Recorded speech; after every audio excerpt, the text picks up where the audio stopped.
Haleluya Yesus, haleluya Yesus. Bertemu dengan Engkau Tuhan, mengenal-Mu secara pribadi, itulah kerinduan kami pada hari ini Tuhan. Kami ingin selalu menyembah-Mu, ingin selalu meninggikan Engkau pada hari ini Tuhan. Haleluya, haleluya Yesus, terima kasih Allah. Haleluya.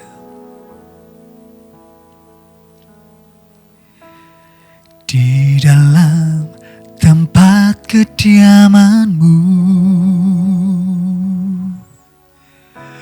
ku rasakan kekudusan-Mu.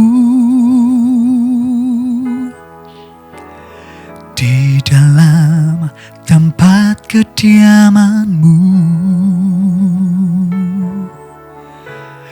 kasih-Mu puaskan hatiku. Ku persembahkan hidupku bagi kemuliaan-Mu. Pakailah sesuai dengan rencana-Mu. Bertemu dengan Engkau Tuhan, mengenal-Mu secara pribadi, bertemu dengan Engkau Yesus. Itulah yang selalu ku rindu, bertemu dengan Engkau Tuhan, mengenal-Mu secara pribadi, bertemu dengan Engkau Yesus. Itulah yang selalu ku rindu, itulah yang selalu ku rindu, itulah yang selalu ku rindu.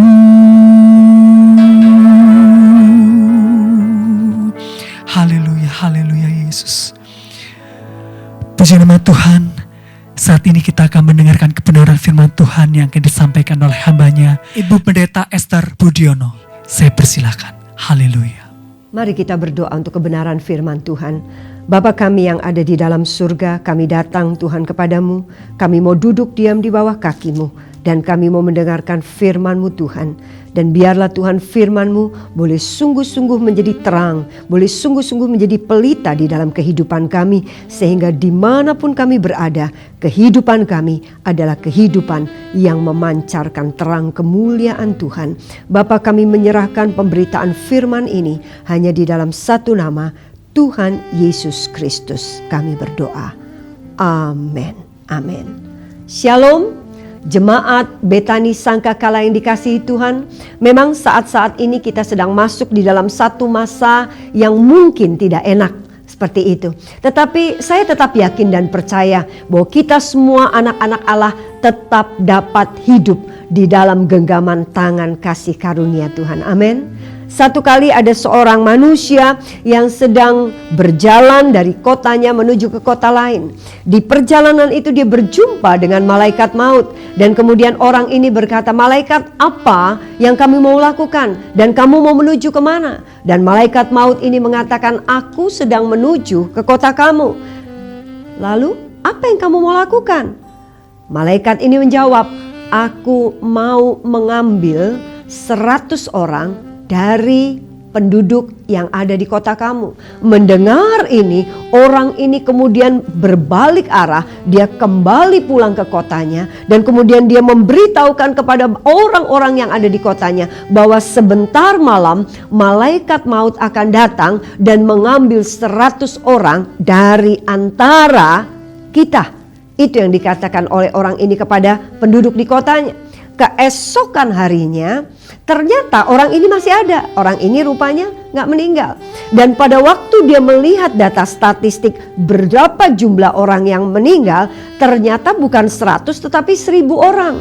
Dan pada waktu itu dia berjumpa lagi dengan malaikat maut. Dan pada waktu dia berjumpa dengan malaikat maut, orang ini mengatakan, "Malaikat, kok kamu bohong sama saya? Kamu bilang katanya 100 orang yang meninggal, tetapi kenyataannya kenapa 1000 orang?" Dan orang ini dan malaikat ini mengatakan, "Sebetulnya saya cuma ngambil 100 dan yang 900 itu adalah kekhawatiran mereka yang menyebabkan mereka meninggal."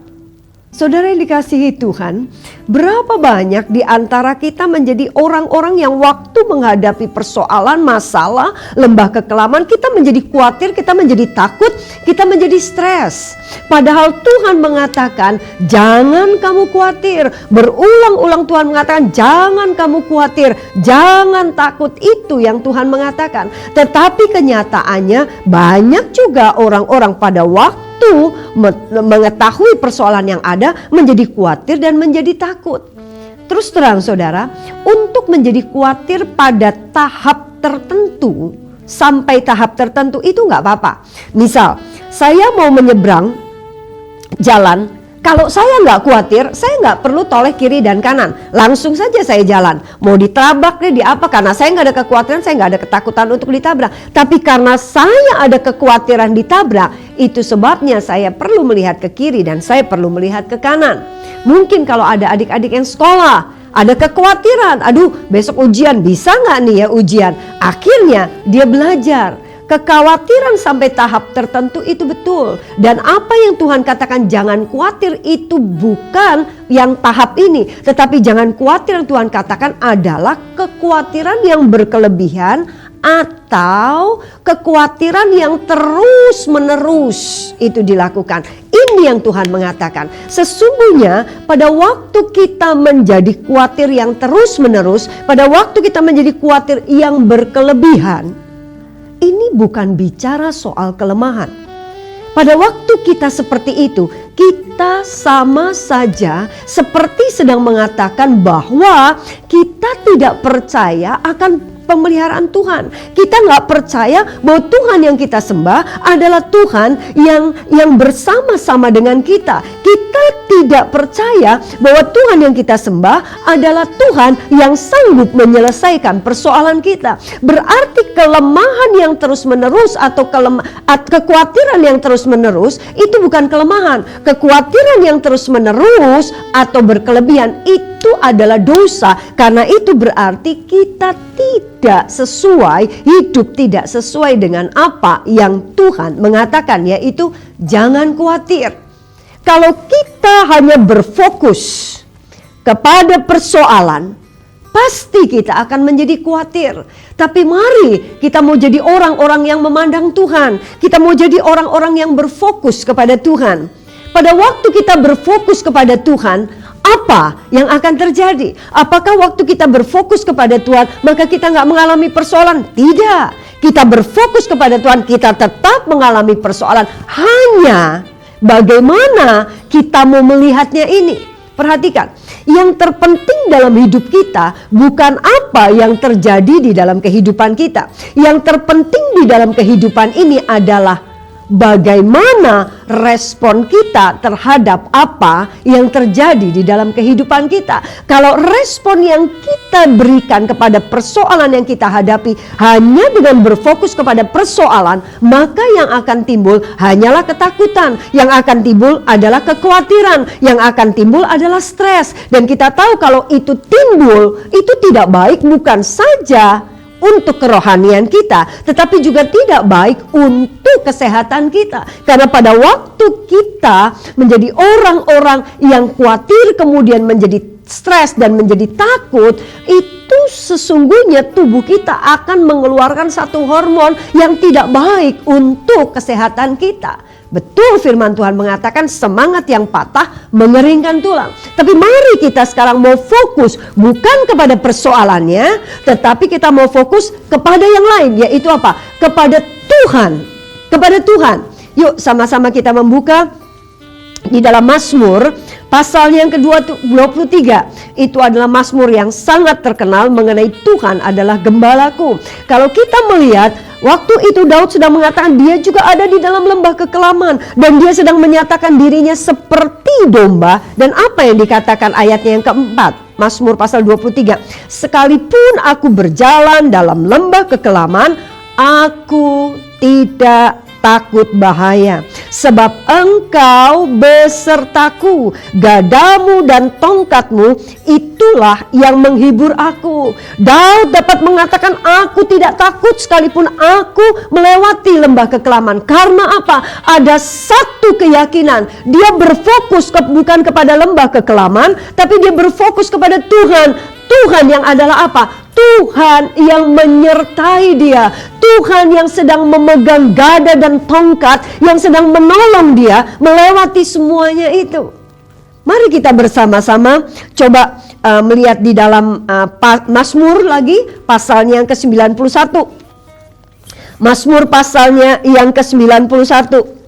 Di situ ini ayat yang sangat terkenal dalam lindungan Allah. Kalau kita melihat di dalam ayatnya yang keempat dikatakan dengan kepaknya ia akan menudungi engkau, di bawah sayapnya engkau akan berlindung, kesetiaannya ialah perisai dan pagar tembok. Dan kalau kita melihat ayat yang ke-9, sebab Tuhan ialah tempat perlindunganmu, yang maha tinggi telah kau buat tempat perteduhanmu. Kita melihat bahwa di sini sekalipun kita berada di dalam hal yang gak enak, di dalam satu situasi yang gak enak, bahkan dikatakan ini seperti kita mungkin kena perangkap, jerat perangkap. Di sini kita sedang melewati satu penyakit, satu wabah seperti yang sekarang kita hadapi. Seperti itu, mungkin kita saat ini sedang dijebak oleh orang, mungkin kita sedang menghadapi situasi yang sangat berat seperti itu. Begitu banyak orang rebah di sisi kiri dan kanan kita, tetapi firman Tuhan mengatakan waktu kita memandang Tuhan saja, dikatakan bahwa dengan kepaknya Tuhan akan menudungi kita.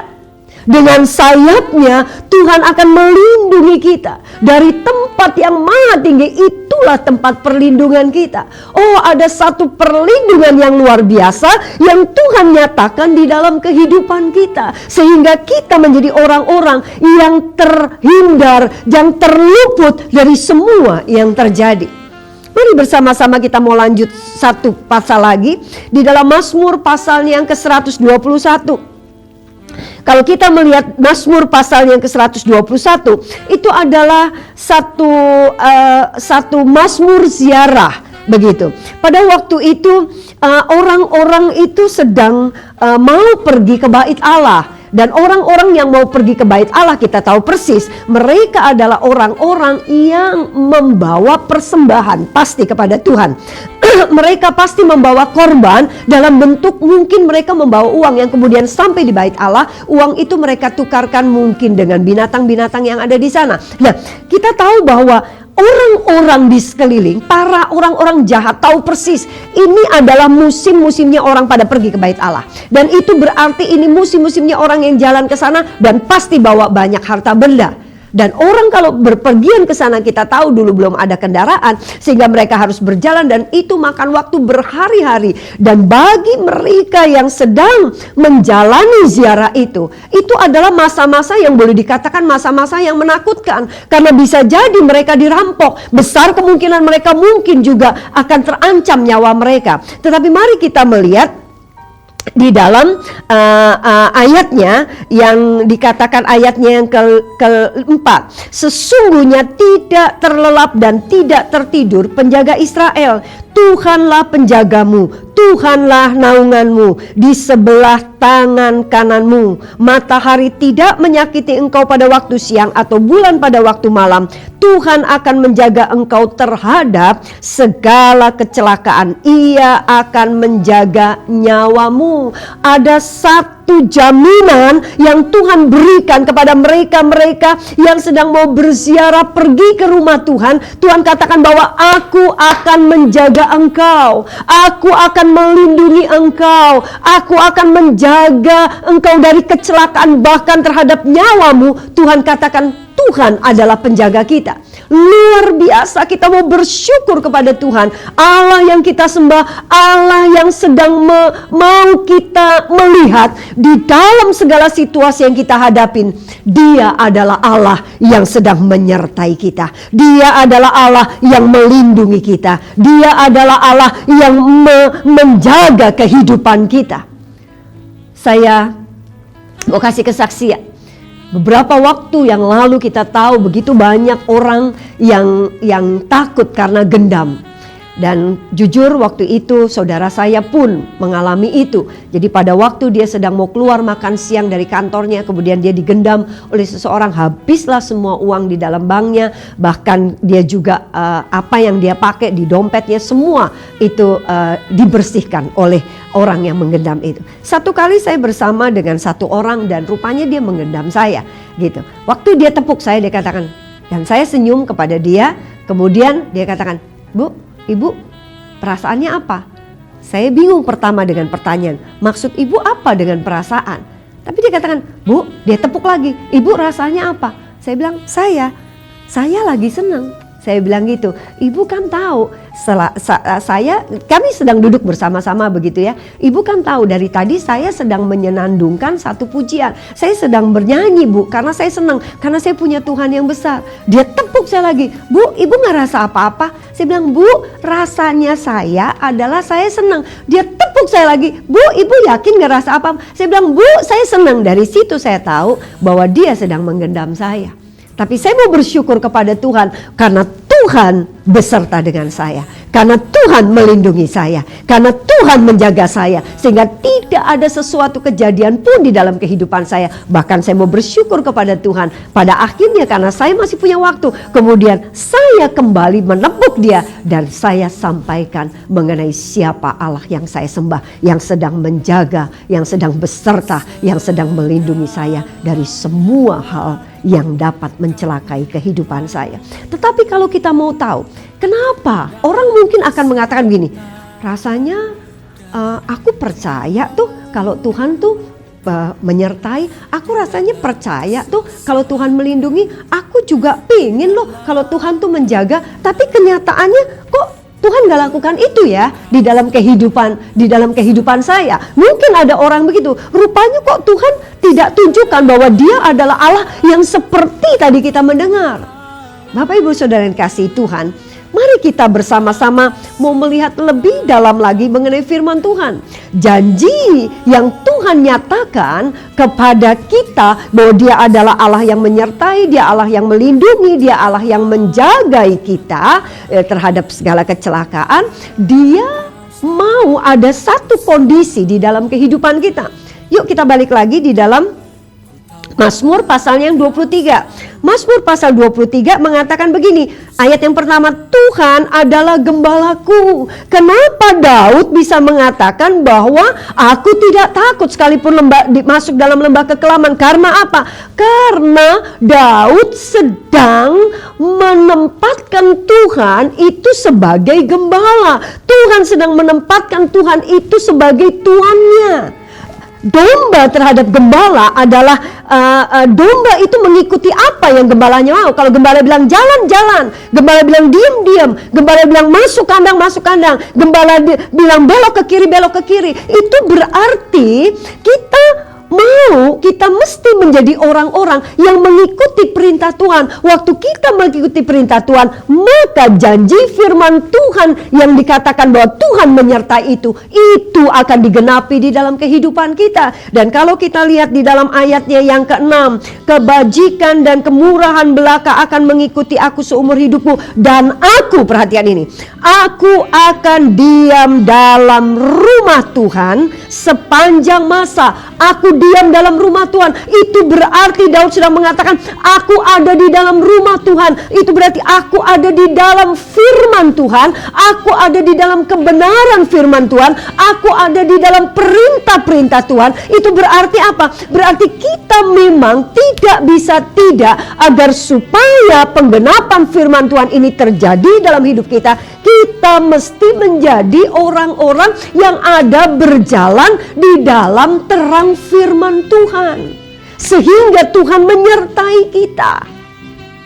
Coba kita lihat lagi di dalam pasalnya yang ke-91 yang tadi kita sudah baca itu. Coba kita lihat ayatnya yang ke-14. Sungguh hatinya melekat kepadaku, hatinya melekat kepadaku. Bicara hati melekat, ini berbicara mengenai adanya satu kesatuan, adanya satu hubungan yang sangat dekat. Dan kalau kita lihat di dalam ayatnya yang pertama, orang yang duduk dalam lindungan yang maha tinggi dan bermalam dalam naungan yang maha kuasa, berbicara mengenai orang yang duduk dan kemudian orang yang bermalam dalam naungan yang maha kuasa, itu sedang berbicara memiliki satu kedekatan. Kita tidak akan pernah mengizinkan orang untuk bermalam di rumah kita kalau kita betul-betul tidak mengenal orang itu. Tetapi jika kita duduk dan kemudian kita bermalam, itu sedang berbicara bahwa ada hubungan yang dekat, ada hubungan yang begitu intim. Tuhan mau kita menjadi orang-orang yang intim dengan Tuhan. Tuhan mau kita menjadi orang-orang yang betul-betul memiliki satu hubungan yang dekat dengan Tuhan. Nah, orang-orang yang seperti inilah orang-orang yang akan ada di dalam perlindungan dan naungan Tuhan. Dan kalau kita melihat di dalam ayat pasal 121, kembali lagi kepada Mazmur pasal 121. Lihat ayatnya yang kedua. Pertolonganku ialah dari Tuhan yang menjadikan langit dan bumi. Coba kita lihat ayat yang satu. Aku melayangkan mataku ke gunung-gunung, dari manakah akan datang pertolonganku? Pertolonganku ialah dari Tuhan yang menjadikan langit dan bumi. Pada waktu itu, orang-orang yang tidak percaya kepada Tuhan, mereka akan meminta pertolongan kepada gunung A, kepada gunung B, kepada gunung C. Karena mereka berpikir bahwa gunung itu adalah satu kekuatan yang besar. Dan kekuatan besar itu pasti ada ilah yang sedang menguasai gunung itu. Sehingga mereka memohon pertolongan kepada ilah dari gunung A, gunung B, gunung C. Itu sebabnya orang-orang Israel pada itu mengatakan, aku melayangkan mataku ke gunung-gunung, mau cari pertolongan. Dari mana pertolongan dia? Apakah dia mau cari pertolongan dari gunung A, B, C? Tetapi firman Tuhan mengatakan, pertolonganku ialah dari Tuhan. Tuhan yang mana? Tuhan yang menjadikan langit dan bumi. Dan hanya ada satu Tuhan yang menjadikan langit dan bumi. Apabila kita mau Tuhan menyertai kehidupan kita, apabila kita mau Tuhan menjaga kehidupan kita, maka tidak bisa tidak, kita hanya boleh berharap kepada Tuhan saja. Tuhan satu-satunya yang menciptakan langit dan bumi. Kita tidak boleh mengharapkan pertolongan dari yang lain. Kita tidak boleh mendua hati. Tuhan iya dan yang lain iya. Tuhan mau, dari mana datang pertolonganku? Pertolonganku datang dari Tuhan yang menciptakan langit dan bumi. Bapak, Ibu, Saudara yang terkasih di dalam nama Tuhan, saat-saat ini adalah saat-saat di mana kita begitu banyak ada di dalam rumah. Kita mungkin mulai ada di dalam rumah sudah mulai sejak dari tanggal 16 Maret sampai hari ini. Dan kita belum tahu sampai kapan kita akan terus ada dalam keadaan yang seperti ini. Tetapi masa-masa yang seperti ini mungkin bagi banyak orang adalah masa-masa di mana menjenuhkan luar biasa. Gak enak sama sekali. Tetapi Bapak Ibu yang terkasih di dalam nama Tuhan, masa-masa ini mari kita mau pakai. Jarang kita punya masa-masa seperti ini. Ini adalah masa-masa di mana kita betul-betul tidak diganggu oleh apapun. Kita boleh mendekat kepada Tuhan. Dulu mau baca firman Tuhan mungkin 1, 2 pasal, 3 pasal, rasanya udah mau cepet-cepet, udah mau lari kemana, urusan ini, urusan itu. Tetapi sekarang kita nggak punya urusan macam-macam. Kita di rumah saja, kita bisa membaca lebih dari segitu pasal. Kita membaca lebih dalam lagi. Kita dulu berdoa, mungkin berdoa baru beberapa menit rasanya udah gelisah karena mau urus ini, urus itu. Tetapi sekarang kita punya waktu yang lebih banyak. Kita mau sungguh-sungguh datang di bawah kaki Tuhan. Kita mau mengenal siapa Allah yang kita sembah. Bahwa Dia adalah Allah yang menyertai kita. Bahwa Dia adalah Allah yang melindungi kita. Bahwa Dia adalah Allah yang menjaga kehidupan kita. Bahwa segala perkara boleh terjadi di dalam kehidupan kita. Tapi kita jangan berfokus kepada persoalan yang membuat kita akan menjadi khawatir, takut dan stres. Tetapi mari kita mau menjadi orang-orang yang meresponi dengan benar. Dengan kita memandang bahwa Dia yang kita sembah adalah Dia Allah yang melindungi kita. Dia Allah yang menjaga kita. Dia Allah yang beserta dengan kita. Dia Allah yang Immanuel. Haleluya. Mari bersama-sama kita akan tundukkan kepala. Dan kita akan berdoa untuk meresponi firman Tuhan yang barusan kita mendengar. Bapa kami yang ada di dalam surga, kami datang kepadamu Tuhan. Sekali lagi kami mohon ampun apabila kami selama ini kami masih berfokus kepada persoalan kami. Tapi saat ini Tuhan, kami mau berfokus kepada Engkau. Pada waktu ketakutan itu datang Tuhan. Pada waktu kekhawatiran itu datang Tuhan. Kami mau percaya kepada Tuhan. Kami mau lari kepada Tuhan. Kami mau percaya kepada Engkau. Engkau Allah yang menyertai kami. Pada waktu ketakutan itu datang, kami mau percaya bahwa Engkau adalah Allah yang luar biasa. Kami mau percaya kepada janji firman-Mu Tuhan. Bahwa firman-Mu adalah ya dan amin. Engkau akan menudungi kami. Engkau akan melindungi kami. Engkau akan menolong kami. Engkau akan menjaga kami, Engkau menyertai kami Tuhan dari segala mara bahaya. Dan kami percaya Tuhan, hidup kami ada di dalam genggaman tangan kanan-Mu yang perkasa. Terima kasih Tuhan, terima kasih untuk janji firman Tuhan yang luar biasa yang Tuhan berikan buat kami. Dan kami percaya janji itu akan kami alami Tuhan pada saat kami sungguh-sungguh melekat. Pada saat kami sungguh-sungguh sedang mengatakan Engkaulah Tuhan kami satu-satunya dan tidak ada yang lain. Dan pada saat kami sungguh-sungguh Tuhan, kami ada di dalam jalan firman Tuhan. Di dalam nama Yesus kami berdoa dan kami mengucap syukur. Amin. Amin. Amin. Haleluya. Bapa di surga, sempurnakanlah ibadah kami dan berikan kami kekuatan untuk melakukan firman-Mu tadi ya Bapa. Mari kita buka kedua tangan kita. Sidang jemaat yang dicintai oleh Tuhan, terimalah berkat atas nama Bapa, Putra, dan Roh Kudus dalam nama Tuhan Yesus Kristus, mulai saat ini sampai kedatangannya kedua kali menjemput kita semua, bahkan sampai selama-lamanya. Dalam nama Tuhan Yesus. Amin. Tuhan Yesus memberkati.